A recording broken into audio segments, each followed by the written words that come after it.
हरे कृष्णा। नमो ओम विष्णुपादाय कृष्ण प्रेष्ठाय भूतले श्रीमते भक्ति वेदांत स्वामिनिते नामिने।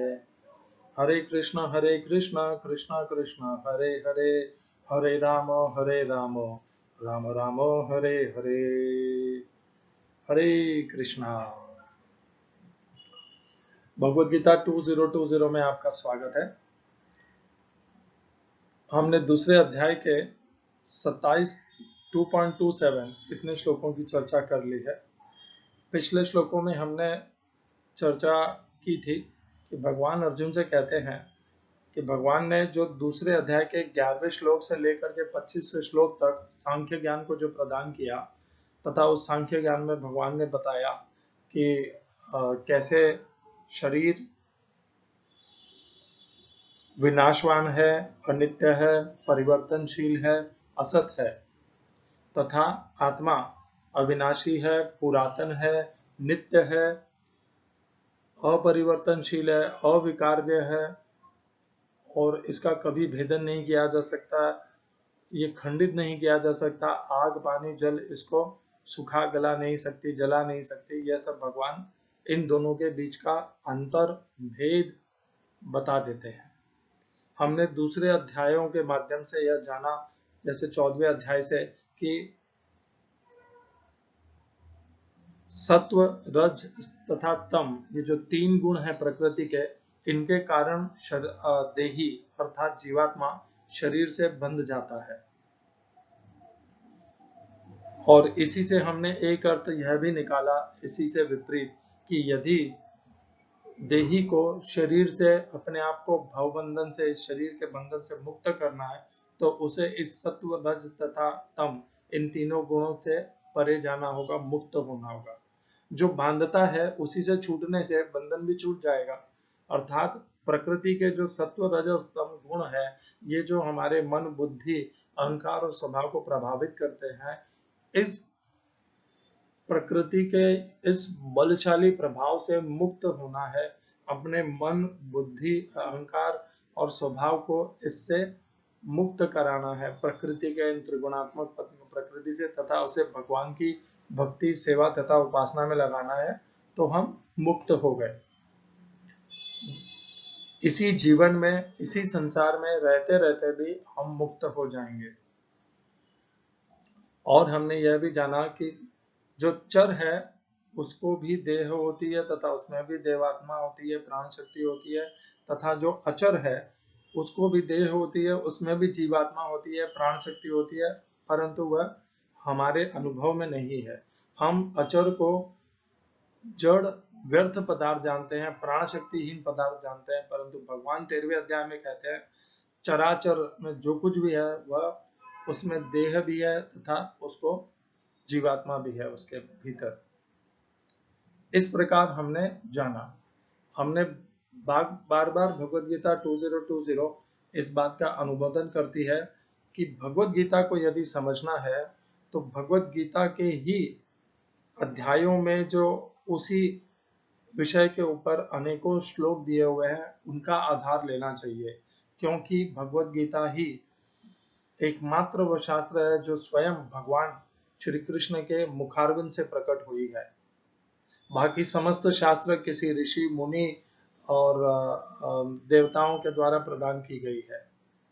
तो अर्थात उनमें कभी कभी विरोध भी हो सकता है। भगवत गीता में भगवान ने जो ज्ञान प्रदान किया है उससे विपरीत भी हो सकता है।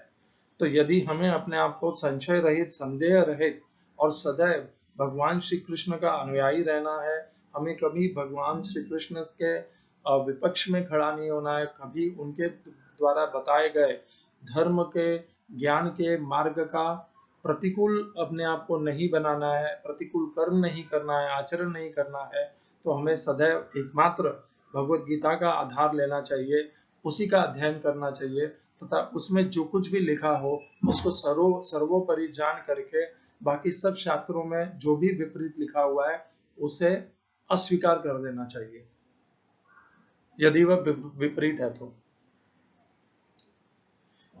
एकम शास्त्रम देवकी पुत्र गीतम, एको देवो देवकी पुत्र एव, एको मंत्रस्तस्य नामानि यानि, कर्मापेकम तस्य देवस्य सेवा।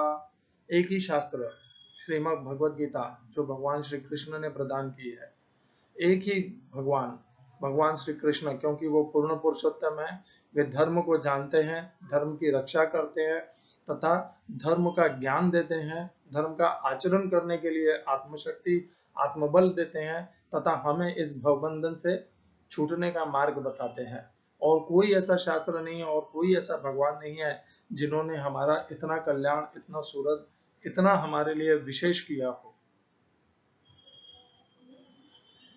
एक ही यज्ञ, कौन सा? भगवान श्री कृष्ण के नाम का महामंत्र का जप। हरे कृष्ण कृष्ण कृष्ण हरे हरे, हरे राम राम राम हरे हरे। यह 16 नामों का महामंत्र है।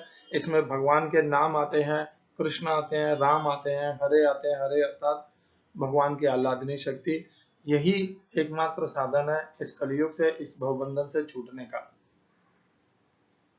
इसका जप निरंतर श्वासोश्वास में चलता रहना चाहिए। 16 माला जप इस्कॉन में एक बताई गई है, रोज प्रतिदिन के लिए, अवलंबन के लिए, अनुशासन के लिए। 16 माला पूर्ण होने के पश्चात भी महामंत्र का जप श्वासोश्वास में प्रत्येक कर्म करते हुए रहना चाहिए। भगवान को कभी भूलना नहीं है, भगवान के नाम को नहीं भूलना है, तो वह सिद्धि है। यदि कर्म करते हुए इस संसार में भोग भोगते हुए या कर्म करते हुए संसार को भूल गए तो वो भक्ति नहीं है, वो सेवा नहीं है, वो उत्कृष्ट सेवा नहीं है, उत्कृष्ट भक्ति नहीं है। भक्ति वही होगी जिसमें भगवान कभी भी विस्मरण नहीं होंगे, सदैव स्मरण में रहेंगे, स्मृति में रहेंगे, मन में रहेंगे, भाव में रहेंगे।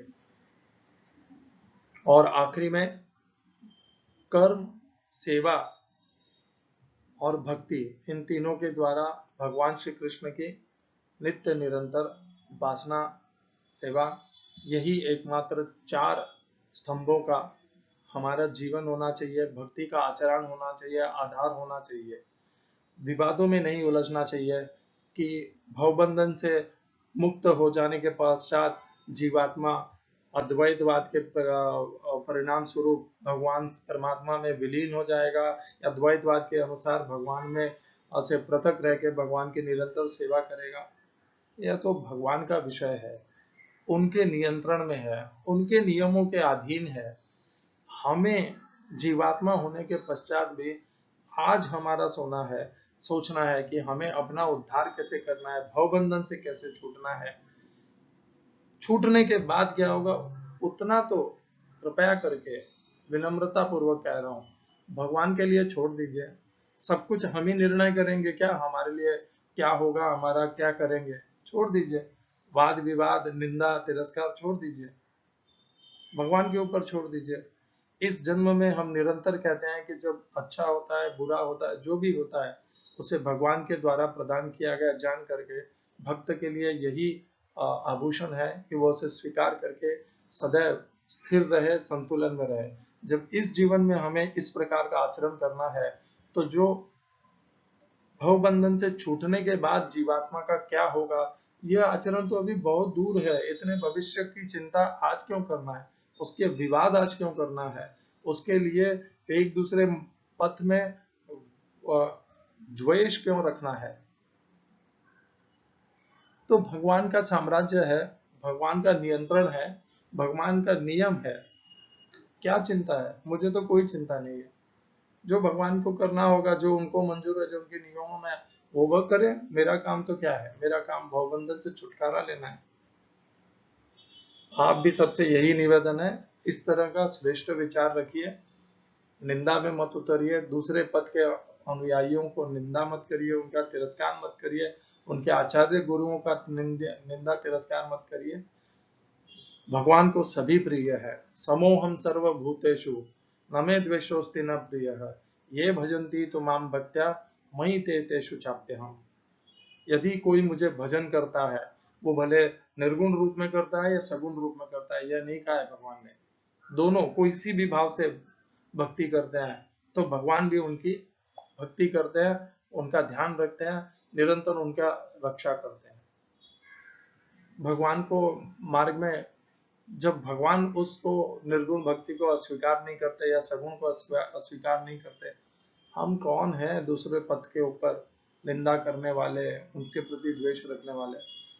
भगवान ही जब उनको सब समूह ट्रीट करते हैं, समूहम का समभाव रखते हैं सबके प्रति, तो भगवान के भक्त होने के नाते, सेवक होने के नाते, दास होने के नाते हमें तो ये अपराध है हमारे लिए कि हम भगवान के द्वारा बताए गए मार्ग, आचरण और पद के प्रतिकूल व्यवहार करें, आचरण करें, निंदा करें, द्वेष रखें।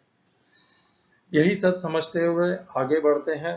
आखिरी 3 श्लोक हैं ये सांख्य योग के ऊपर। सांख्य ज्ञान क्या है? सांख्य ज्ञान जीवात्मा तथा शरीर के बीच में जो अंतर है, इन दोनों में जो भेद है, इन दोनों का जो बंधन है, इसको जानने का ज्ञान सांख्य योग ज्ञान कहलाता है।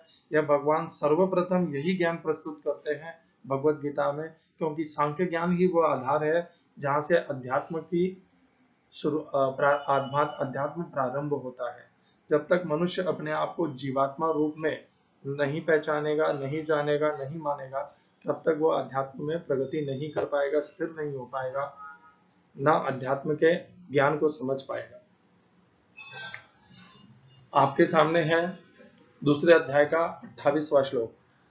अव्यक्तादीनि भूतानि व्यक्त मध्यानि भारत अव्यक्त निधनान्येव तत्र का परिदेवना। हिंदी ट्रांसलेशन, हिंदी अनुवाद गीता यथारूप श्रील प्रभुपाद। सारे जीव प्रारंभ में अव्यक्त रहते हैं, मध्य अवस्था में व्यक्त होते हैं और विनष्ट होने पर पुनः अव्यक्त हो जाते हैं, अतः शोक करने की क्या आवश्यकता है। English translation, Gita as it is, Swami Prabhupada. All created beings are unmanifest in their beginning, manifest in their interim state, and unmanifest again when they are annihilated. So what need is there for lamentation? इस श्लोक में प्रयोग किए गए संस्कृत शब्दों के अर्थ हैं अव्यक्त आदिनि, प्रारंभ में अप्रकट, भूतानि सारे प्राणी, व्यक्त प्रकट, मध्यानि मध्य में, भारत हे भरतवंशी, अव्यक्त अप्रकट, निधनानि विनाश होने पर, एव इस तरह से, तत्र अतः, का क्या, परिदेवना शोक। इस श्लोक का तात्पर्य श्रील प्रभुपाद द्वारा इसका हम अध्ययन करते हैं। श्रील प्रभुपाद तात्पर्य में लिखते हैं, यह स्वीकार करते हुए कि 2 प्रकार के दार्शनिक हैं, एक तो वे जो आत्मा के अस्तित्व को मानते हैं और दूसरे वे जो आत्मा के अस्तित्व को नहीं मानते। कहा जा सकता है कि किसी भी दशा में शोक करने का कोई कारण नहीं है। आत्मा के अस्तित्व को न मानने वालों को वेदांतवादी नास्तिक कहते हैं। यदि हम तर्क के लिए इस नास्तिकतावादी सिद्धांत को मान भी लें तो भी शोक करने का कोई कारण नहीं है। आत्मा के पृथक अस्तित्व से भिन्न सारे भौतिक तत्व सृष्टि के पूर्व अदृश्य रहते हैं। इस अदृश्य रहने की सूक्ष्म अवस्था से ही दृश्य अवस्था आती है।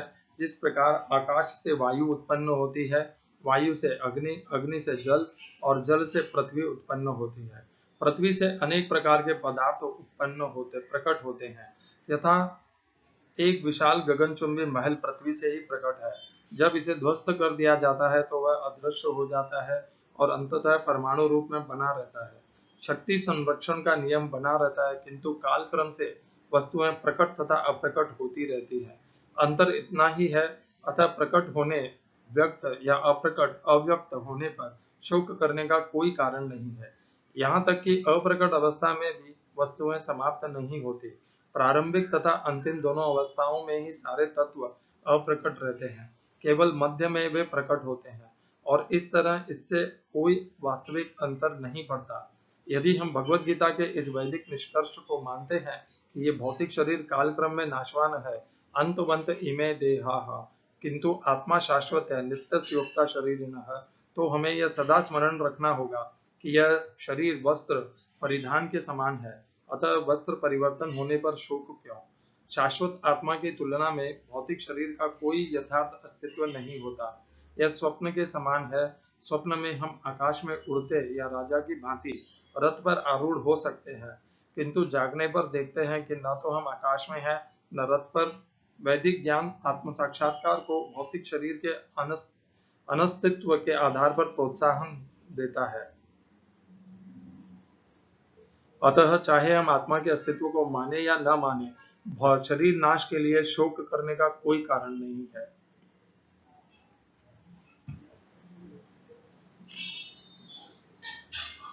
हरे कृष्णा। हम तीनों श्लोक की चर्चा एक ही साथ में आखिरी में करेंगे, इसलिए इस समय दूसरे अध्याय के 29वें श्लोक पर अपना ध्यान ले आते हैं। आश्चर्यवत् पश्यति कश्चिदेनम् आश्चर्यवद् वदति तथैव चान्यः आश्चर्यवच्चैनमन्यः शृणोति श्रुत्वाप्येनं वेद न चैव कश्चित्। हिंदी अनुवाद गीता यथारूप श्रील प्रभुपाद। कोई आत्मा को आश्चर्य से देखता है, कोई इसे आश्चर्य की तरह बताता है तथा कोई इसे आश्चर्य की तरह सुनता है, किंतु कोई कोई इसके विषय में सुनकर भी कुछ नहीं समझ पाते। English translation, Gita as it is, Swami Prabhupada. Some look on the soul as amazing, some describe him as amazing, and some hear of him as amazing, while others, even after hearing about him, cannot understand him at all. इस श्लोक में प्रयोग है संस्कृत शब्दों के अर्थ है आश्चर्यवत, आश्चर्य की तरह, पश्यति, देखता है, कश्चित, कोई, एनम, इस आत्मा को, आश्चर्यवत, आश्चर्य की तरह, वदति, कहता है, तथा, जिस प्रकार, एवं, निश्चय ही, भी, अन्य, दूसरा, आश्चर्यवत, आश्चर्य से, च, और, एनम, इस आत्मा को, अन्य, दूसरा, शृणोति, सुनता है, श्रुत्वा, सुनकर, अपि, भी, एनम, इस आत्मा को, वेद, जानता है, न, कभी नहीं, च, तथा, एवं, निश्चय ही, कश्चित, कोई। 29वें श्लोक का तात्पर्य श्रील प्रभुपाद द्वारा। चूंकि गीतोपनिषद उपनिषदों के सिद्धांत पर आधारित है, अतः कठोपनिषद में इस श्लोक का होना कोई आश्चर्यजनक नहीं है। विशाल पशु वटवृक्ष तथा 1 इंच स्थान में लाखों करोड़ों की संख्या में उपस्थित सूक्ष्म कीटाणुओं के भीतर अणु आत्मा की उपस्थिति निश्चित रूप से आश्चर्यजनक है। अल्पज्ञ तथा दुराचारी व्यक्ति अणु आत्मा के स्वलिंग के चमत्कारों को नहीं समझ पाता, भले ही उसे बड़े से बड़ा ज्ञानी जिसने विश्व के प्रथम प्राणी ब्रह्मा को भी शिक्षा दी हो, क्यों न समझाए। वस्तुओं के स्थूल भौतिक बोध के कारण इस युग के अधिकांश व्यक्ति इसकी कल्पना ही नहीं कर सकते कि इतना सूक्ष्म कण किस प्रकार इतना विराट तथा इतना लघु बन सकता है। अतः लोग आत्मा को अपनी उसकी संरचना या उसके विवरण के आधार पर ही आश्चर्य से देखते हैं। इंद्रिय तृप्ति की बातों में फंसकर लोग भौतिक शक्ति माया से इस तरह मोहित होते हैं कि उनके पास आत्मज्ञान को समझने का अवसर ही नहीं रहता। यद्यपि यह तथ्य है कि आत्मज्ञान के बिना सारे कार्यों का दुष्परिणाम जीवन संघर्ष में पराजय के रूप में होता है। संभवतः उन्हें इसका कोई अनुमान नहीं होता कि मनुष्य को आत्मा के विषय में चिंतन करना चाहिए और दुखों का हल खोज निकालना चाहिए। ऐसे थोड़े से लोग जो आत्मा के विषय में सुनने के इच्छुक हैं, अच्छी संगति पाकर भाषण सुनते हैं, किंतु कभी कभी अज्ञानवश वे परमात्मा तथा अणुआत्मा को एक समझ बैठते हैं।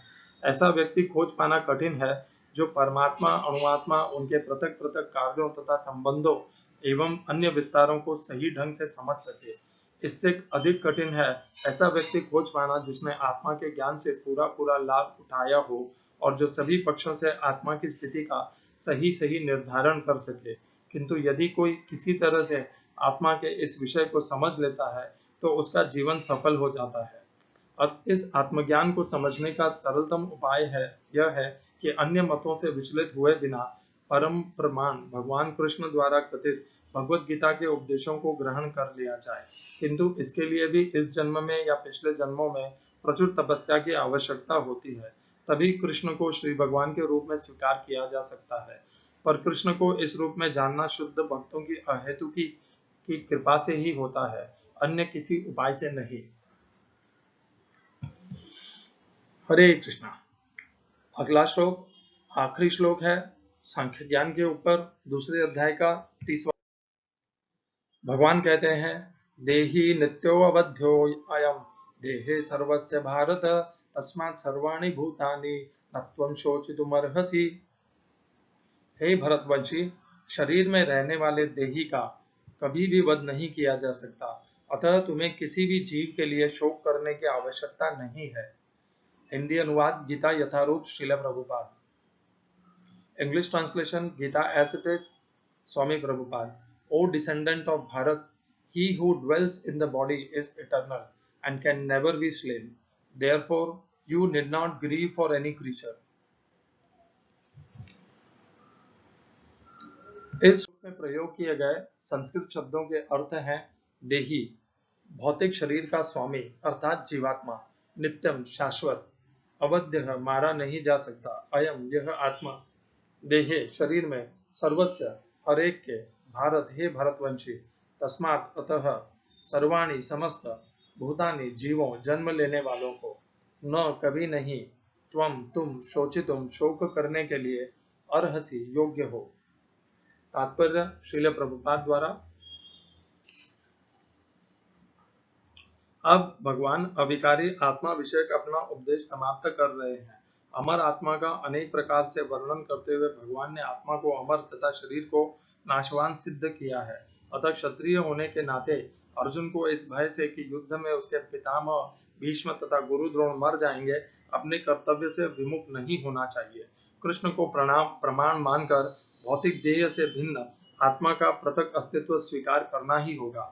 यह नहीं कि आत्मा जैसी कोई वस्तु नहीं है, या कि जीवन के लक्षण रसायनों की अंतःक्रिया के फलस्वरूप एक विशेष अवस्था में प्रकट होते हैं।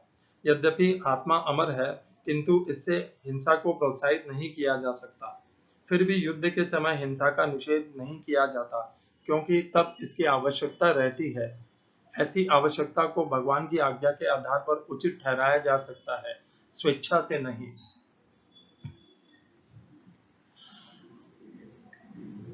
ओम अज्ञानतिमिरन्धस्य ज्ञानाञ्जनशलाकया चक्षुरुन्मीलितं येन तस्मै श्री गुरुवे नमः। एकं शास्त्रं देवकीपुत्रगीतम् एको देवो देवकीपुत्र एव एको मन्त्रस्तस्य नामानि यानि कर्मापेकं तस्य देवस्य सेवा। हरे कृष्णा। तो आइए इन 3 श्लोक के समूह की चर्चा करते हैं। चर्चा करते समय पहले इनको पहले के श्लोकों से संबंधित करते हैं।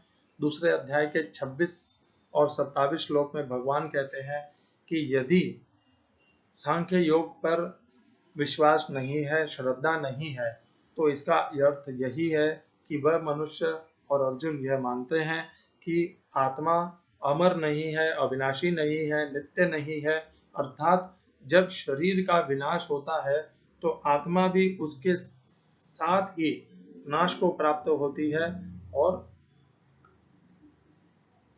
अनित्य हो जाती है, समाप्त हो जाती है। और जब शरीर पुनः जीवन को प्राप्त करता है तब आत्मा पुनः जन्म लेती है।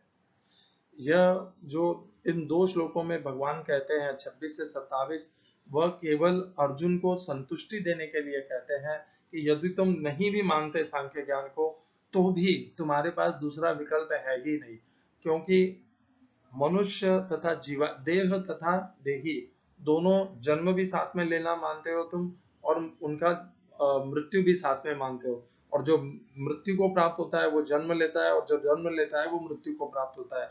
इसी प्रकार जन्म मृत्यु का यह चक्र इसी प्रकार चलता रहता है। तो जब यह चक्र इस प्रकार चलता ही है, तो यदि तुम आत्मा को नहीं भी मानते हो तब भी शोक करने का कोई कारण नहीं है, क्योंकि यदि समस्त कौरव सेना मृत्यु को भी प्राप्त हो गई तो वह पुनः जन्म लेगी।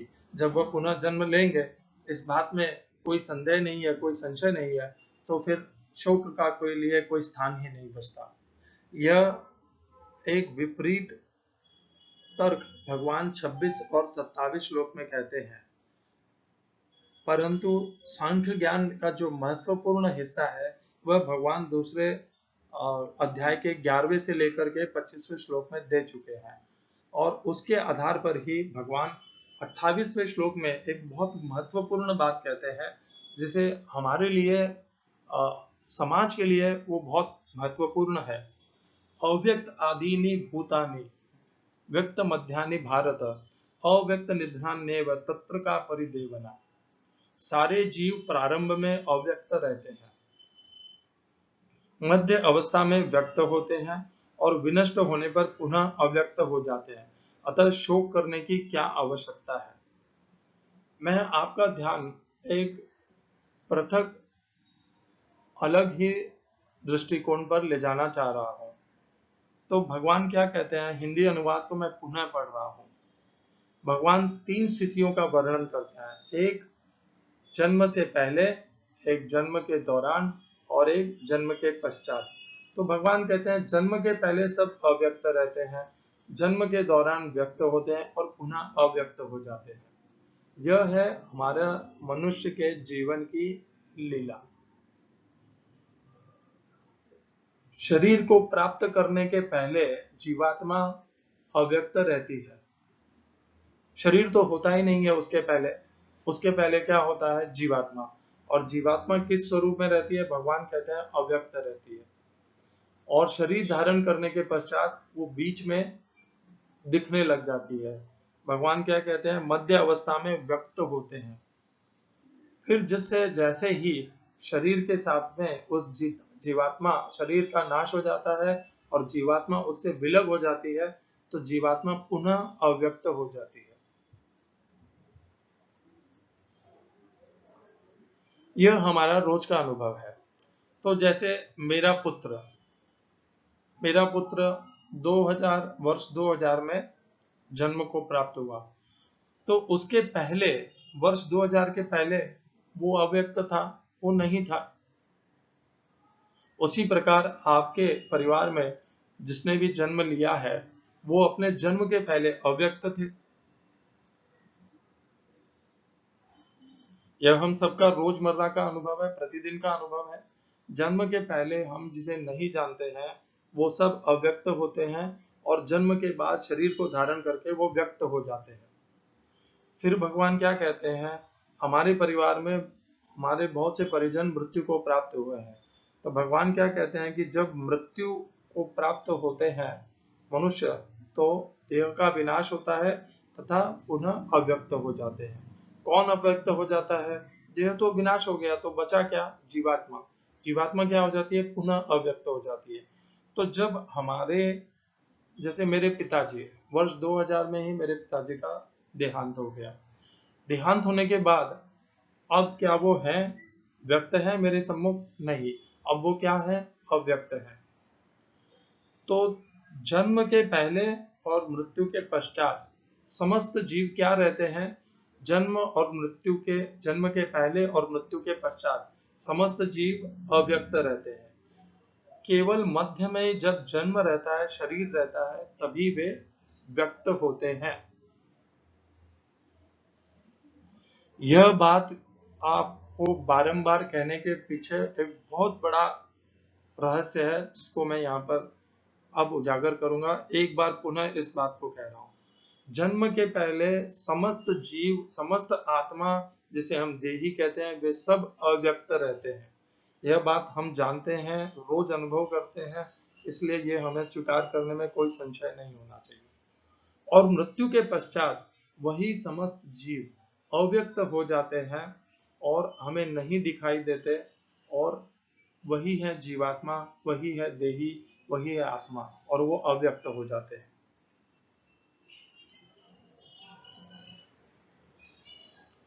केवल मध्य में जब शरीर को धारण करते हैं, इस 24 तत्वों से बने हुए इस शरीर को धारण करते हैं, तभी जीवात्मा दिखाई देती है। इसीलिए भगवान क्या कहते हैं, अव्यक्त आदीनि भूतानि। किसके लिए कह रहे हैं भगवान, भूतानि, समस्त प्राणियों के लिए। जो भी प्राणी हैं वे सब पहले, जन्म के पहले नहीं दिखते और जन्म के मृत्यु के पश्चात भी नहीं दिखते, केवल जन्म और मृत्यु के बीच के अंतराल में दिखते हैं, क्योंकि उन्हें 24 तत्वों का शरीर प्राप्त होता है। इस बात को अच्छे से समझ लीजिए। अब इससे संबंधित जो हमारे पास एक प्रश्न आता है, उसका हम यहाँ पर चर्चा करेंगे, जो अत्यंत महत्वपूर्ण है। हम जिसे बहुत बार तांत्रिक विद्या, काला जादू ये सब कहते हैं, वो सब व्यर्थ है। व्यर्थ का मोह है, अज्ञान है और असंभव है। इसके ऊपर संशय, इसके ऊपर विश्वास करना मूर्खता है, मोह है, अज्ञान है और कुछ नहीं है ये सब। इस श्लोक में भगवान स्पष्ट कहते हैं, मृत्यु होने के बाद क्या बचता है? केवल एक जीवात्मा। जीवात्मा कभी व्यक्त हो ही नहीं सकता। यह हमारी धारणा है कि वह भूत, पिशाच, प्रेत योनि को प्राप्त करके हमें दिखते हैं। ऐसा कहीं भी नहीं है। यदि वे अलग योनि को प्राप्त होते हैं तो इस पृथ्वी पर नहीं होते वो। और उनका हम मनुष्यों के समुदाय, समाज से कोई संबंध कभी कोई नहीं करा सकता। न कोई तांत्रिक, न कोई न योगी, न कोई ढोंगी, कोई नहीं करा सकता। इसी का एक उदाहरण और दे देता हूं। यह केवल हमारा मोह है। मोह कैसे है वो भी बताऊंगा। हमें प्रेतात्मा, भूतात्मा केवल मृत्यु के पश्चात के लिए ही बताई जाती है, जन्म के लिए, पहले के लिए नहीं बताती। ऐसा कोई योगी, तांत्रिक आपने नहीं सुना होगा जो जन्म के पहले ही आपको बता देगा कि आपके घर में ये आत्मा, जीवात्मा आने वाली है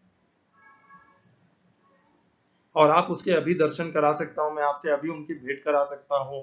ये आप नींबू में छेद करिए, ये मिर्ची लटकाइए और आपको उस जीवात्मा के अभी दर्शन हो जाएंगे। मैं आपका उस जीवात्मा से अभी मिलन करा देता हूं जन्म के पहले। ऐसा तो कोई नहीं कहता, ना कोई योगी, ना कोई तांत्रिक ऐसा आपके सामने प्रस्ताव कभी रखता है।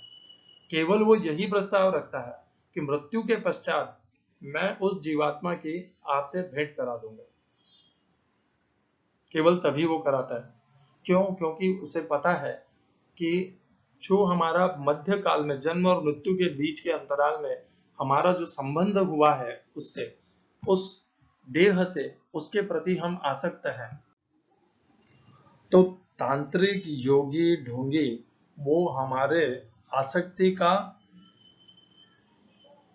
फायदा उठाते हैं, जिसे कहते हैं लाभ उठाते हैं।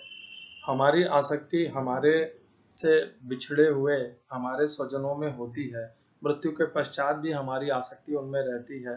उसका वो लाभ उठाते हैं तथा हमें तंत्र मंत्र की शक्ति के द्वारा हमें उनसे पुनः हमारा एक मिलन कराना का, एक बार संबंध कराने की चर्चा करते हैं। ये सब व्यर्थ है, हो ही नहीं सकता, क्योंकि वे सब अव्यक्त स्थिति में है। भगवान के द्वारा बनाए हुए नियमों को काटने का किसी जीवात्मा में वह बल, शक्ति नहीं है कि वह भगवान के नियमों को अकाट्य कर सके। क्या आपने कभी ऐसा देखा है कि कोई मनुष्य का जीवन ज्यादा हो गया, या कोई मनुष्य कभी वृद्धावस्था को प्राप्त नहीं हुआ हो और वो 100 साल में भी युवा हो? ऐसा कुछ नहीं हो सकता। भगवान के जो नियम हैं वो अकाट्य हैं, अपरिवर्तनशील हैं, नित्य हैं।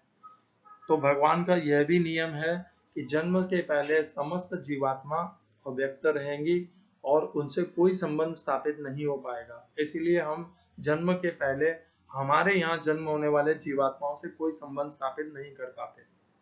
उसी प्रकार मृत्यु के पश्चात वह जीवात्मा पुनः अव्यक्त हो जाएगी। जब अव्यक्त हो जाएगी तो किसी तांत्रिक, किसी तंत्र मंत्र में वह शक्ति नहीं है कि वह उस जीवात्मा के ऊपर प्रभाव करके उससे हमारा तदात्म करा सके, मिलन करा सके, हमें एक बार उसे व्यक्त करा सके। वो संभव ही नहीं है।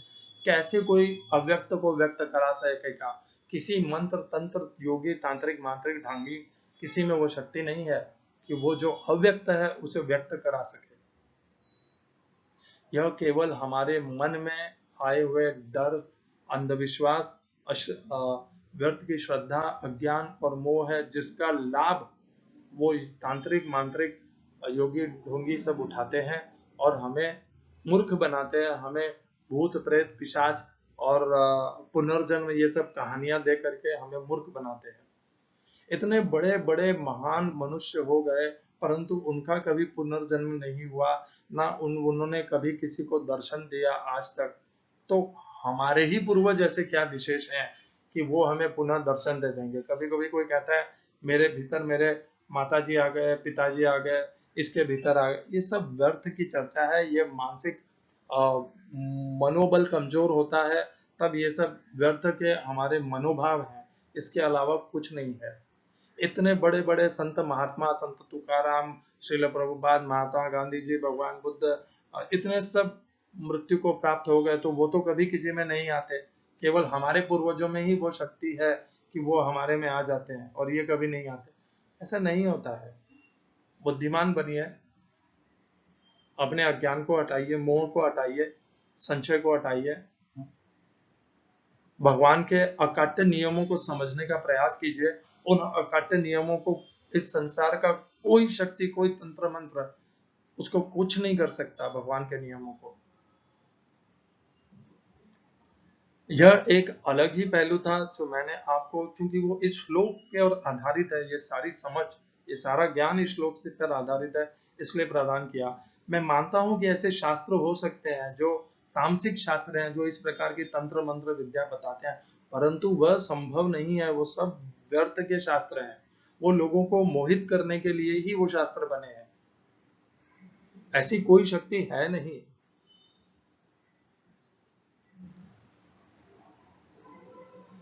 किसी देवी देवता, किसी शक्ति में भगवान के नियमों को तोड़ने की शक्ति नहीं है।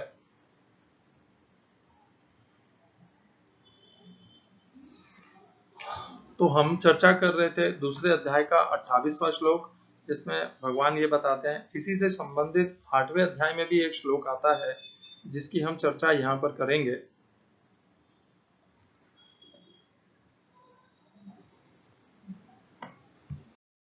हरे कृष्णा। तो हम दूसरे अध्याय के 28वें श्लोक को 8वें अध्याय के 18वें श्लोक के साथ जोड़ रहे हैं। तो 8वें अध्याय का 18वां श्लोक है, अव्यक्ताद् व्यक्तयः सर्वाः प्रभवन्ते हरागमे रात्रागमे प्रलीयन्ते तत्रैव अव्यक्तात् संज्ञके। श्रील प्रभुपाद का हिंदी अनुवाद है गीता यथारूप से। ब्रह्मा के दिन के शुभारंभ में सारे जीव अव्यक्त अवस्था से व्यक्त होते हैं और फिर जब रात्रि आती है तो वे पुनः अव्यक्त में विलीन हो जाते हैं। तो क्या कहते हैं, इस श्लोक का क्या अर्थ है कि ब्रह्मा का जब जन्म होता है उसको हम जोड़ने के बदले में हम केवल हमारे संबंधित ज्ञान पर ध्यान देते हैं कि जन्म लेने के पूर्व जीवात्मा अव्यक्त होती है और अव्यक्त से शरीर धारण करके व्यक्त होती है। ब्रह्मा के दिन के शुभारंभ में सारे जीव अव्यक्त अवस्था से व्यक्त होते हैं। वही जो दूसरे अध्याय के 28वें श्लोक में कहा था, वही यहाँ पर होता, पुनः भगवान ने हमारे लिए पुनः प्रदान किया है वही ज्ञान, ताकि हमारी समझ दृढ़ हो जाए, अविचलित हो जाए। सारे जीव अव्यक्त अवस्था से व्यक्त होते हैं। यही उसमें भी कहा था, अव्यक्तादीनि भूतानि, फिर क्या कहा, व्यक्त मध्यानि भारत। और जब फिर क्या कहा था, अव्यक्त मध्यानि भारत, व्यक्त मध्यानि भारत, अव्यक्त निधनान्येव, अव्यक्त निधनान्येव, निधन होने के बाद पुनः अव्यक्त हो जाते हैं। फिर जब रात्रि आती है तो वे पुनः अव्यक्त में विलीन हो जाते हैं। तो 8वें अध्याय के 18वें श्लोक में इसी क्रम का पुनः पुष्टि हुई है। उसी क्रम को पुनः प्रमाणित किया गया है कि सर्वप्रथम अव्यक्त होता है, अव्यक्त से व्यक्त, शरीर धारण करके व्यक्त होता है प्राणी, और पुनः शरीर को नाश होने के बाद वह पुनः अव्यक्त हो जाता है। इन दो अवस्था में प्राणी अव्यक्त रहता है, केवल जब शरीर धारण करता है तब वो व्यक्त रहता है। चूंकि ये दोनों अवस्था में जीवात्मा देही अव्यक्त है, तो कोई योगी, तांत्रिक, मांत्रिक, कोई तंत्र मंत्र उस अव्यक्त को व्यक्त नहीं करा सकते। उस अव्यक्त से हमारा संबंध, हमारा मिलन, हमारी चर्चा, हमारा भाष्य नहीं करा सकते। न वो ये जो अव्यक्त अवस्था है वो व्यक्त को प्रभावित कर सकती है, क्योंकि अव्यक्त और व्यक्त का कोई संबंध नहीं है आपस में। जो अव्यक्त है वो व्यक्त को प्रभावित नहीं कर सकता, और जो अव्यक्त है वो अव्यक्त को प्रभावित नहीं कर सकता। आपने कभी सुना है कि हम आप मान लीजिए आप और मैं व्यक्त हैं, क्या हमारे में वह शक्ति है कि जो हमारे अव्यक्त है, मान लीजिए जो हमारे आने वाले जो भविष्य में संतति है वो, या हमारे जो परिजन मृत्यु को प्राप्त हो गए, हम उन्हें अव्यक्त अवस्था में प्रभावित कर सकें? नहीं है। उसी प्रकार हम उनसे, वो भी हमसे कोई संबंध नहीं बना पाते, ना हम उनसे संबंध बना पाते हैं। ये अव्यक्त तथा स्थिति तथा व्यक्त स्थिति, ये दोनों भगवान के अकाट्य नियम है। ये एक दोनों से कभी पुनः प्राप्त नहीं कर सकते।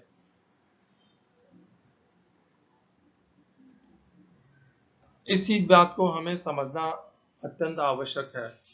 यही बात भगवान बार बार कहते हैं।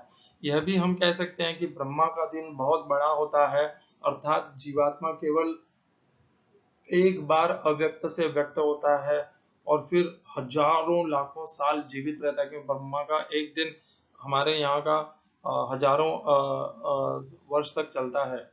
ऐसा कहने का भाव दूसरे अध्याय के 28वें श्लोक में नहीं है। तो ना ये ऐसा संभव है कि हमारा जो मध्य का अंतराल है वो 1000 वर्ष का हो, वो भी संभव नहीं है।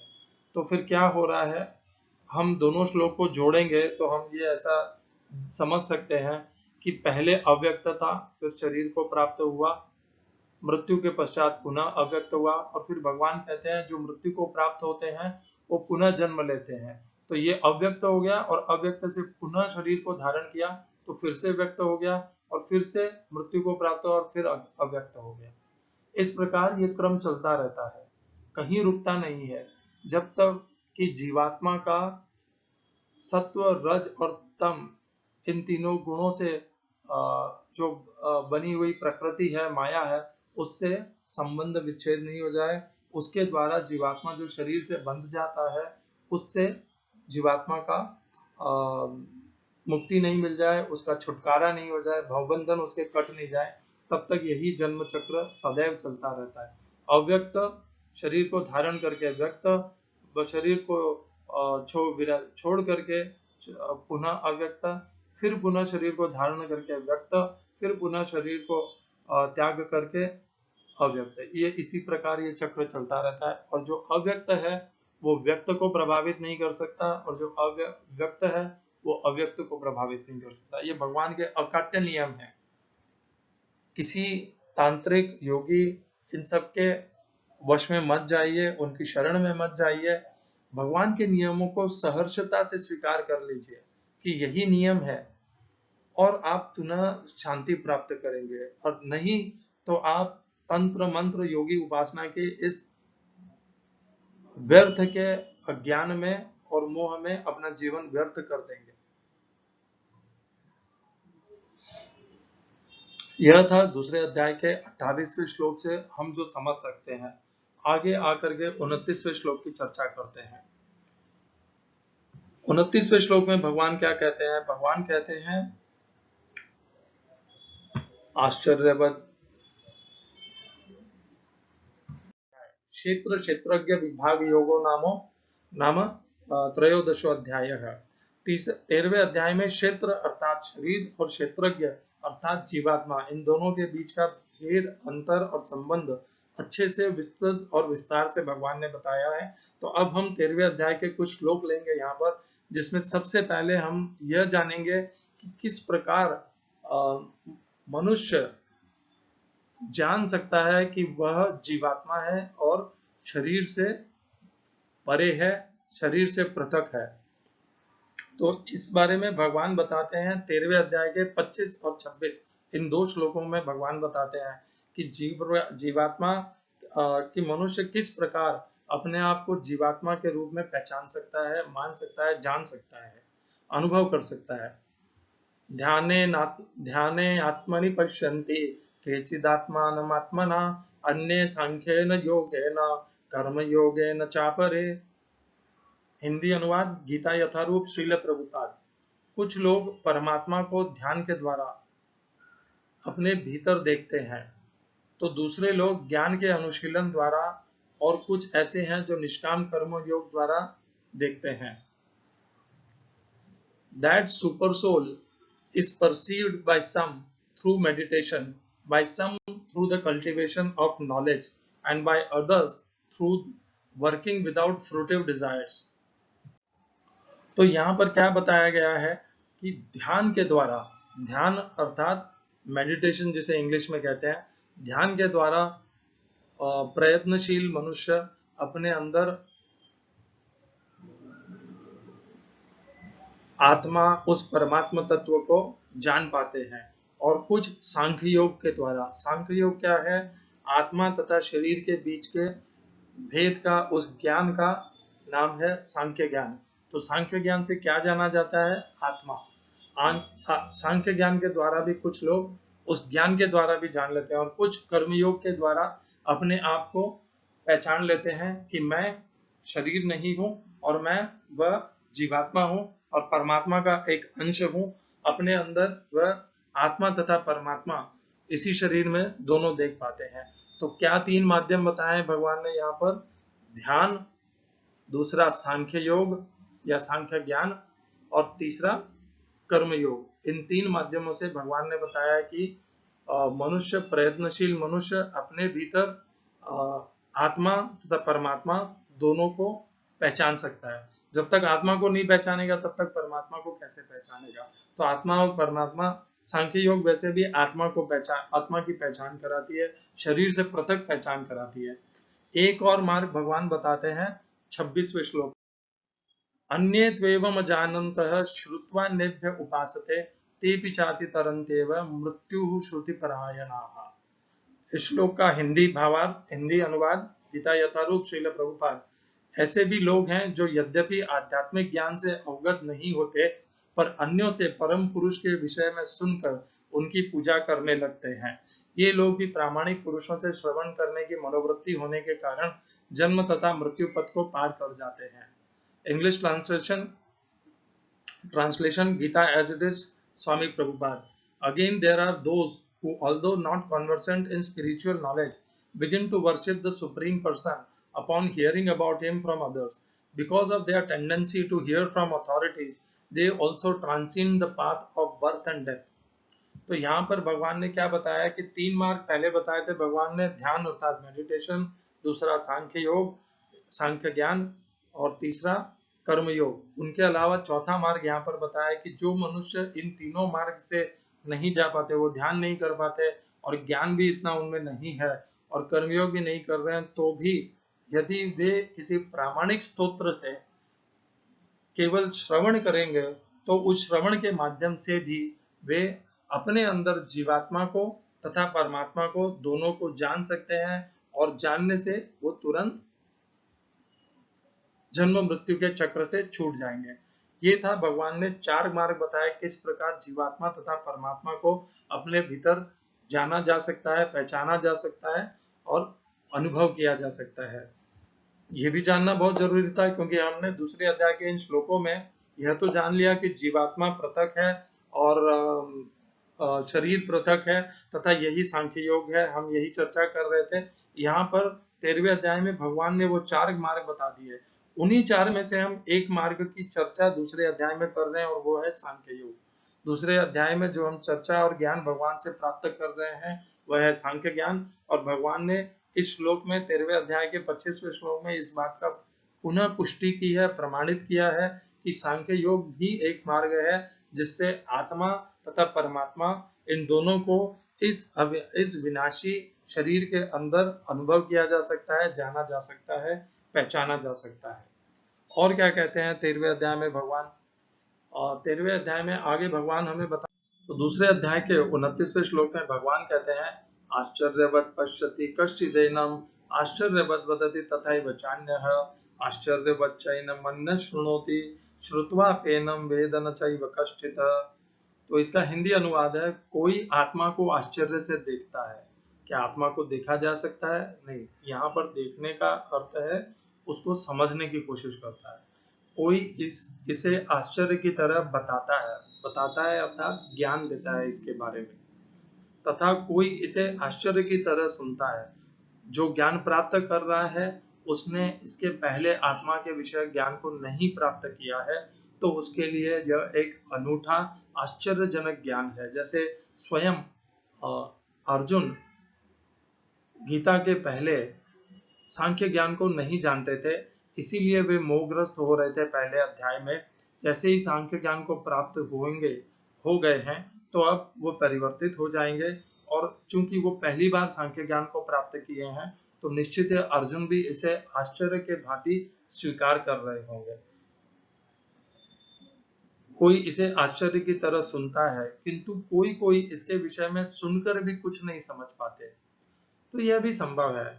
यह आवश्यक तो नहीं है कि जिन जिन मनुष्यों ने इसको सुन लिया है, वे समस्त मनुष्य इसको समझ पाएंगे।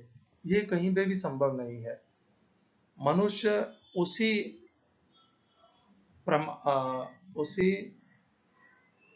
अनुपात में ज्ञान को समझ सकता है जितनी उसकी पात्रता होती है।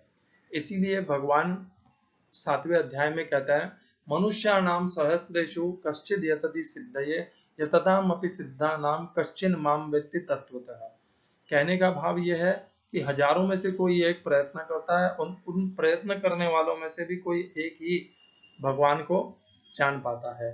तो उसी प्रकार सारे मनुष्य प्रयत्न भी करें आत्मा को समझने के लिए, तो सारे नहीं समझ पाएंगे। उन प्रयत्न करने वालों में से कोई एकाधी होगा जो आत्मा को अच्छे से जान लेगा, उसके प्रमाण को मान लेगा और उस प्रकार अपना आचरण परिवर्तित कर लेगा। तो यहाँ पर भगवान यही कहना चाह रहे हैं कि जो आश्चर्यवत आत्मा निश्चित एक आश्चर्य जिसे हम देख नहीं सकते, भगवान ने कहा यह अव्यक्त है, यह कभी खंडित नहीं किया जा सकता है, इसका कभी कोई परिवर्तन नहीं किया जा सकता है। यह जो अनूठा रूप है और इसका शरीर को एक वस्त्र के तरह धारण करने का यह जो विलक्षण आत्मा की बंधनी कह सकते हैं और इसकी योग्यता भी कह सकते हैं, ये जो है यह सब एक आश्चर्य की तरह यह ज्ञान है, सांख्य ज्ञान। इसीलिए इसे आश्चर्य की तरह जब जानने के बाद कोई इसे देखता है कि ये कैसा आश्चर्य है। मनुष्य तो मृत शरीर को भी आश्चर्य की तरह देखता है। क्यों देखता है मृत शरीर को? आश्चर्य करता है कि ये जो मृत शरीर है, ये अभी थोड़े समय पहले मेरे साथ जीवित था, मेरे समक्ष था, मेरे साथ क्रिया कर रहा था, और कुछ क्षण पश्चात ऐसा क्या हो गया कि यह शरीर मृत हो गया, क्रिया नहीं कर पा रहा है, इसमें प्राण शक्ति का शून्य हो गया है। तो यह जो बोध भी है, यह मनुष्य के लिए अत्यंत शोक तो होता ही है, परंतु आश्चर्य का भी एक कारण है कि कितने क्षण में एक क्षण भी पर्याप्त है आत्मा को शरीर से विलग होने में, और विलग होकर के शरीर को निष्क्रिय करने के लिए। तो यह एक आश्चर्य है कि निष्क्रिय हो जाता है शरीर और आत्मा के रहते हुए क्रियान्वित रहता है, प्राण शक्तिवान रहता है, चेतना वाला रहता है, जीवन वाला रहता है। चूंकि ये आत्मा की योग्यता इतनी विलक्षण है, इसका सामर्थ्य, इसकी शक्तियां, इसीलिए इसको जो बताता है वो भी इसके बारे में बहुत विलक्षणता इसकी बताता है, अद्भुत इसके प्रभाव बताता है, शरीर के ऊपर इसका बंधन है और अद्भुत योग्यता है, अविनाशी, अपरिवर्तनशील, अविकारी, कुछ खंडित नहीं कर सकते, नित्य, अजन्मा, कभी जन्म नहीं लेता, पुरातन। अजन्मा का अर्थ क्या है यहाँ पर? अव्यक्त से आत्मा केवल व्यक्त होता है, अजन्मा रहता है। हमने पहले श्लोक में देखा था अव्यक्त आदिनी भूतानि। अव्यक्त आत्मस्वरूप में है, वह आत्मस्वरूप में आत्मा मनुष्य के लिए अव्यक्त है। यह गीता का ज्ञान मनुष्य की दृष्टि से दिया गया है, मनुष्य के दृष्टिकोण से इसको प्रस्तुत किया गया है। मनुष्य के लिए जीवात्मा के शरीर को, सूक्ष्म शरीर को देख पाना अव्यक्त के भांति है। आत्मा का कोई स्वरूप होगा, निश्चित तौर पे हो सकता है, परंतु वह मनुष्य के लिए अव्यक्त के भांति है। इसीलिए भगवान ने इसे अव्यक्त से कहा है और अजन्मा भी कहा है, दोनों साथ में कहे हैं इसके लिए कि अव्यक्त आदिनि भूतानि, कि सारे भूत तो पहले अव्यक्त रहते हैं और फिर व्यक्त होते हैं शरीर के माध्यम से, परंतु यह सब केवल भगवान ने शरीर के लिए कहा है, शरीर से संबंध में कहा है। आत्मा के लिए नहीं कहा है कि आत्मा पहले अव्यक्त रहता है फिर व्यक्त होता है, नहीं। आत्मा एक ही अपने जो नित्य है, आत्मा अपरिवर्तनशील है, अर्थात आत्मा जो भी उसका स्वरूप है वह उसमें नित्य उसी एक स्वरूप में ही रहता है, शरीर के भीतर भी और शरीर के से विलग होने के पश्चात भी। और सुन करके भी हम नहीं समझ पाते, क्योंकि हमारे में पात्रता नहीं होती है, योग्यता नहीं होती है, हमारे में श्रद्धा नहीं होती है। श्रद्धा के बिना कोई व्यक्ति समझ नहीं पाता है। गीता का ज्ञान बहुत से लोग पढ़ते हैं, अनेकों मनुष्य हैं जिनको गीता कंठस्थ है, परंतु फिर भी वे उसका आचरण नहीं कर पाते। क्यों? क्योंकि उनमें श्रद्धा नहीं है। आचरण के लिए पात्रता चाहिए होती है, प्रतिबद्धता चाहिए होती है, आत्मशक्ति, मनोबल की आवश्यकता होती है। गीता के ऊपर जो व्यावसायिक गुरु होते हैं वो अनेकों कथाएं कर सकते हैं, ज्ञान प्रदान कर सकते हैं, परंतु वो ज्ञान मनुष्य को छू नहीं पाता, क्योंकि वो उनका स्वयं का अनुभव किया हुआ ज्ञान नहीं है। वह एक व्यावसायिक गुरु के माध्यम से दिया गया ज्ञान है। जब तक ज्ञान स्वयं के अनुभव से नहीं प्रदान किया जाएगा, तब तक स्वयं के आचरण से नहीं प्रदान किया जाएगा, तब तक वह ज्ञान दूसरे मनुष्य को प्रभावित नहीं कर पाएगा, उसको परिवर्तित नहीं कर पाएगा। इसीलिए प्रामाणिक गुरु की आवश्यकता होती है, प्रामाणिक आचार्य की आवश्यकता होती है, जो अपने आचरण के माध्यम से हमें शिक्षा दे सके। तद्विद्धि प्रणिपातेन परिप्रश्नेन सेवया उपदेक्षन्ति ते ज्ञानम ज्ञानिनस्तत्त्वदर्शिनः। कौन?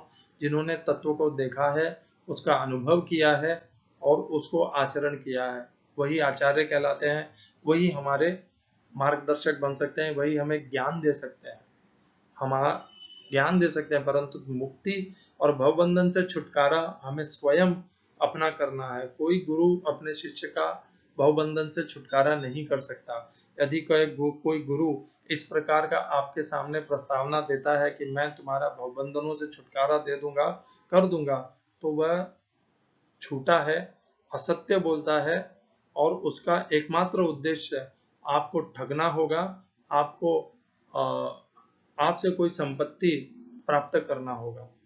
इसके अलावा और किसी इस संसार में शक्ति, इतने महान महान आचार्य चले गए, कहाँ वो अपने समस्त शिष्यों का कल्याण कर पाए। हर शिष्य में यह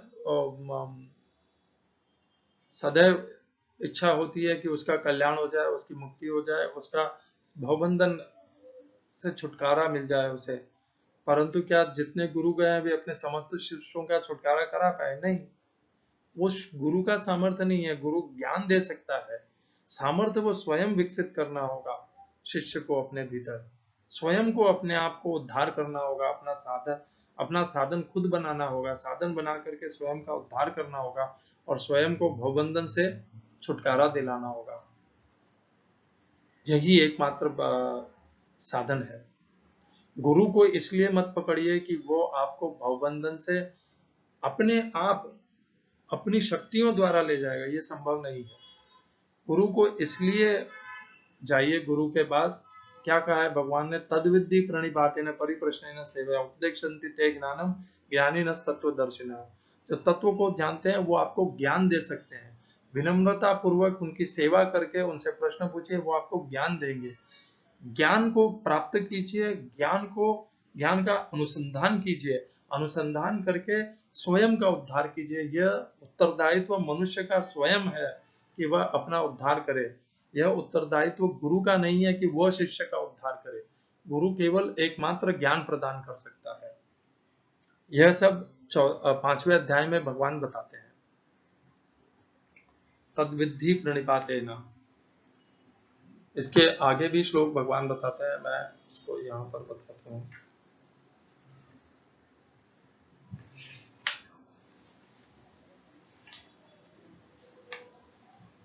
नहीं, चौथे अध्याय में है ये, एक अध्याय ज्यादा भूल गया।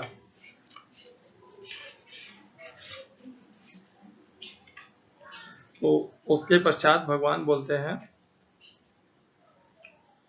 यज्ञात्वा न पुनर्मोहम एवं यास्यसि पांडव येन भूतान्य शेषाणि द्रक्ष्यसात्मन्यतो मयि। इसको छोड़ देते हैं।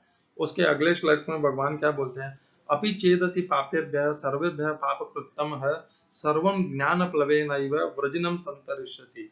हिंदी अनुवाद है चौथे अध्याय के 36वें श्लोक का। यदि तुम्हें समस्त पापियों से भी सर्वाधिक पापी समझा जाए तो भी तुम दिव्य ज्ञान रूपी नाव में स्थित होकर दुख सागर को प्राप्त करने में समर्थ होगे। तो गुरु ने शिष्य को क्या दिया, ज्ञान, और वो ज्ञान से क्या होगा, शिष्य के जितने भी पाप कर्म किए हुए हैं वे सब से वो शिष्य अपने आप को छुटकारा दिला सकता है। कैसे शिष्य अपने उस ज्ञान को अपने का अनुसंधान करके अपने स्वभाव को परिवर्तित कर सकता है। स्वभाव को परिवर्तित करके पाप का जो कर्मफल का बंधन है उससे अपने आप को छुटकारा दिला सकता है। इसीलिए अगले श्लोक में 37वें श्लोक में भगवान क्या कहते हैं, यथै धामसि समिद्धोऽग्नि ही भस्मसात् कुरुते अर्जुन ज्ञानाग्नि सर्व कर्माणि भस्मसात् कुरुते तथा। जैसे प्रज्वलित अग्नि ईंधन को भस्म कर देती है, इसी तरह से अग्नि अर्जुन ज्ञान रूपी अग्नि भौतिक कर्मों के समस्त फलों को जला डालती है। क्या जलाती है कर्मों को, ज्ञान रूपी अग्नि। भगवान ये नहीं कहते कि गुरु आपके कर्मों को जला देगा, ये कहीं नहीं कहा है भगवान ने। स्वयं जो गुरु ने ज्ञान प्रदान किया है उस ज्ञान के माध्यम से, उसका अनुसंधान करने से, उसको अपने अंदर धारण करने से, उस ज्ञान के माध्यम से शिष्य अपने कर्मों के फलों को भस्म कर देता है, भौतिक कर्मों के समस्त फलों को जला डालता है और अपने आप को मुक्त कर लेता है। मैं यहाँ से हट गया था, मैं जानबूझ करके ये बताना चाह रहा था कि जो गुरु आपको ये कहते हैं कि मेरे ज्ञान से मैं आपको जन्म मृत्यु के बंधन से छुटकारा दिला दूंगा, भौतिकता से छुटकारा करा दूंगा आपका, वो सब झूठ कहते हैं। वो केवल ज्ञान दे सकते हैं। उनका एकमात्र योगदान ज्ञान देना है।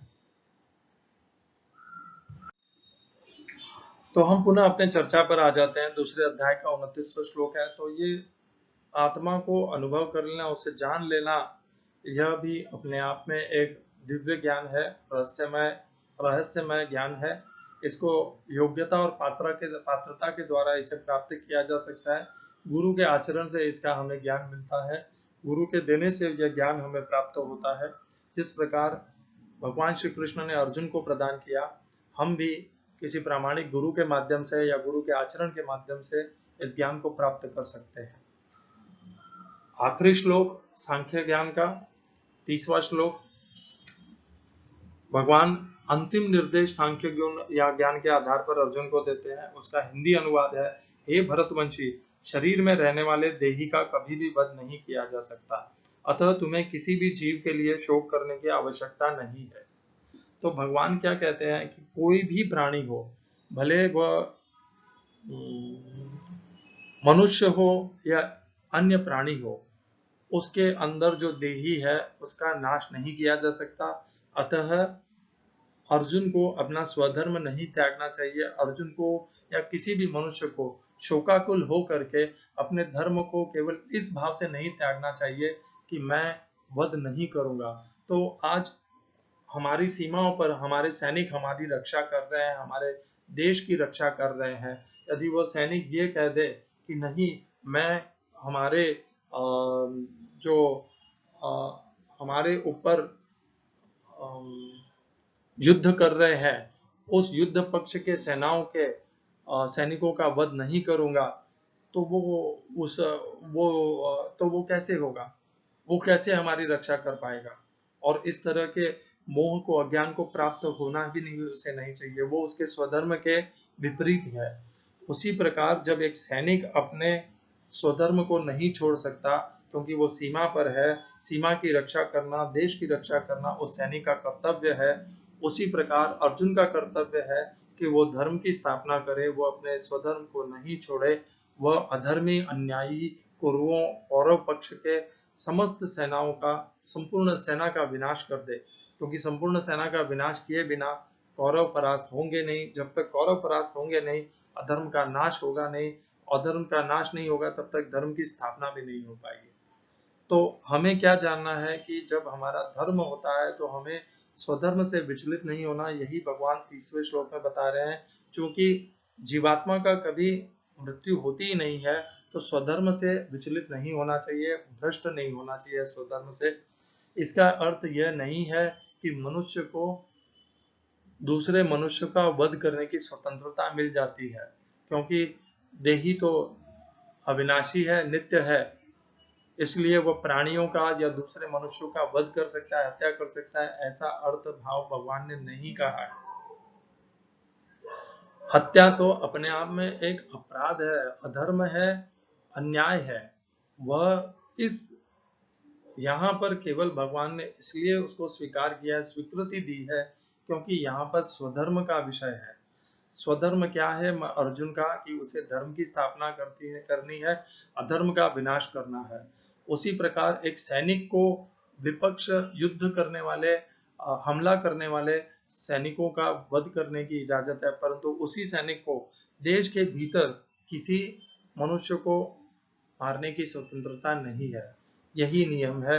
हमें दूसरे मनुष्यों का वध करने की, हमारे में ऐसा कोई अधिकार हमें नहीं मिला हुआ है, न किसी प्राणी का अधिकार, मृत्यु हत्या करने का अधिकार मिला हुआ है। हम अपने जीवा के भोग के लिए प्राणियों की हत्या करके उसका भक्षण करें, अपने जीवा की संतुष्टि करें, यह जघन्य अपराध है। मांसाहार एक अपराध है। मांसाहार के साथ में भक्ति के उपासना करना, भगवान की सेवा में प्रगति पाना, यह तो संभव ही नहीं है। किसी किसी पथ में यदि इस प्रकार का, जैसे भक्त कहते हैं दुर्गा माता में नरबक्षी बलि, ये सब जो भी प्रदान किए गए हैं, ये तामसिक शास्त्रों में प्रदान किए गए साधन दिए हुए हैं, मत दिए हुए हैं। ये उन शास्त्रों में आई हुई या उन शास्त्रों में जबरदस्ती डाली हुई वो त्रुटियां हैं जिनके माध्यम से मनुष्य का पथभ्रष्ट हो गया है। जिन लोगों को इस प्रकार पशु हत्या करके पशु मांस खाने की इच्छा थी, उन्होंने इस प्रकार के शास्त्रों का में त्रुटियां डाली, जिसे इंसर्ट कहा जाता है इंग्लिश में। उन्होंने उस प्रकार की त्रुटियों को उन शास्त्रों के भीतर प्रवेशित किया और फिर उस शास्त्रों को आधार पर वे सर्वज्ञ पशु हत्या करने लग गए कि पशु हत्या चल सकती है। ये शास्त्रों में हमारे पूर्वजों में किसी ने इस प्रकार की त्रुटियों को भीतर प्रवेशित किया और उसके आधार पर समस्त पशुओं की हत्या होने लगी। पशु हत्या, पशु भक्षण, यह मनुष्य का आचरण नहीं है। पशु हत्या से अत्यधिक शक्ति बल प्राप्त होता है।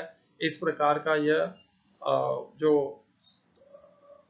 सोच विचार है और वही आत्मशक्ति और बल प्राप्त करना हम मनुष्य का लक्ष्य है, यह सब गलत धारणाएं हैं, धर्म है। अपने आप को मांसाहार से बचाइए। मांसाहार हमारा साधन कभी नहीं बन सकता है। कम से कम जो भक्ति के मार्ग में ब्राह्मणत्व को प्राप्त है उनके लिए तो यह निंदनीय अपराध है, जिससे उन्हें भक्ति के मार्ग में कभी प्रगति नहीं मिल सकती। मैं एक बार जो क्षत्रिय और गण है और जो वैश्य गण है उनके लिए एक बार इसके ऊपर नहीं कहूंगा, परंतु जो भी भक्त है, उपासक है, भगवान की भक्ति करना चाहते हैं, ब्राह्मणत्व को प्राप्त करना चाहते हैं, उन्हें तो तुरंत मांसाहार का तुरंत अपने आप से निषेध कर लेना चाहिए। अपने आप को प्रतिबद्ध कर लेना चाहिए कि मैं मांसाहार कभी नहीं करूंगा। और मांसाहार में अंडे भी आते हैं। हम पुनः अपने श्लोक पर आ जाते हैं कि जब भी किसी प्राणी का वध होता है, हत्या होती है, तो जीवात्मा है वो अविनाशी, नित्य, पुरातन, अजन्मा ही रहता है और वो दूसरे शरीर को प्राप्त करता है अपने कर्मों के अनुसार। उस जीवात्मा का वध नहीं होता, वो नाश नहीं होती शरीर के साथ में। जीवात्मा शरीर से पृथक है। यही सांख्य योग है, यही जीवात्मा और शरीर के बीच का भेद है। इस ज्ञान को भगवान ने दूसरे अध्याय के 11वें से लेकर के 30वें श्लोक में प्रदान किया है। अपने परिवार के साथ में अपनी मातृभाषा में इन 20 श्लोकों का सदैव अध्ययन कीजिए। और इन श्लोकों का अध्ययन करने से मनुष्य सांख्य ज्ञान को प्राप्त करके जन्म और मरण के, मृत्यु के चक्र से मुक्त हो जाएगा, भक्ति को प्राप्त करेगा और भगवान की सेवा के लिए योग्यता पात्रता प्राप्त करेगा। हरे कृष्णा।